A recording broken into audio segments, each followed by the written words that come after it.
లో తనకు ఎలాంటి సంబంధం లేదంటూ శ్రీకాళహస్తి జనసేన మాజీ ఇన్ఛార్జ్ కోట వినుత అన్నారు. ఈ మేరకు ఆమె ఓ సెల్ఫీ వీడియోను విడుదల చేశారు. రాయుడు హత్యలో తన ప్రమేయం లేదని కోర్టు భావించింది కాబట్టే 19 రోజుల్లో బెయిల్ ఇచ్చిందన్నారు. విదేశాల్లో లక్షల రూపాయల జీతం వదులుకుని రాజకీయాల్లోకి వచ్చింది ప్రజలకు సేవ చేయడానికేనని స్పష్టం చేశారు. మనుషుల ప్రాణాలు తీసే మనస్తత్వం తనది కాదని, ఈ కేసులో నిర్దోషిగా బయటపడతానని పేర్కొన్నారు. తనపై జరిగిన కుట్రకు సంబంధించిన వీడియోలు, ఆధారాలు త్వరలో బయటపెడతానని, ఎప్పటికైనా న్యాయమే గెలుస్తుందని వినుత అన్నారు. నేను మీ వినుత కోట, తెలుగింటి ఆడబిడ్డగా మీడియా ద్వారా రాష్ట్ర ప్రజానికానికి, శ్రీకాళహస్తి నియోజకవర్గ ప్రజలకు, నాతో పనిచేసిన మా జన సైనికులకు కొన్ని విషయాలు తెలియచేయడానికి మీ ముందుకు వీడియో ద్వారా వస్తున్నాను.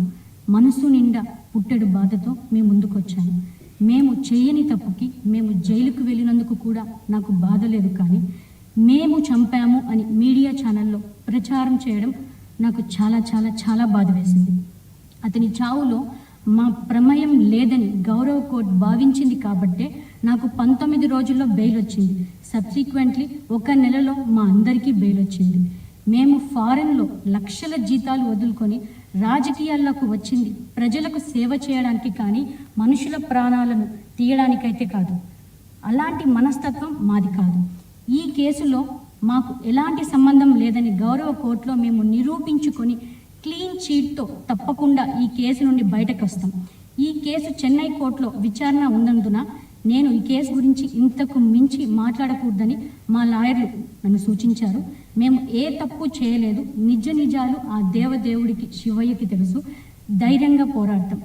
నేను జనసేన పార్టీ అధినేత శ్రీ పవన్ కళ్యాణ్ గారిని కలవడానికి ట్రై చేస్తున్నాను కాబట్టి ఇన్ని రోజులు మీడియా ముందుకు రాలేదు. మేము ప్రస్తుతం చెన్నైలో ఉన్నాము. త్వరలో నా పైన జరిగిన కుట్రకు సంబంధించిన వీడియోలతో, ఆధారాలతో మీడియా ముందుకు వస్తానని తెలియజేస్తున్నాను.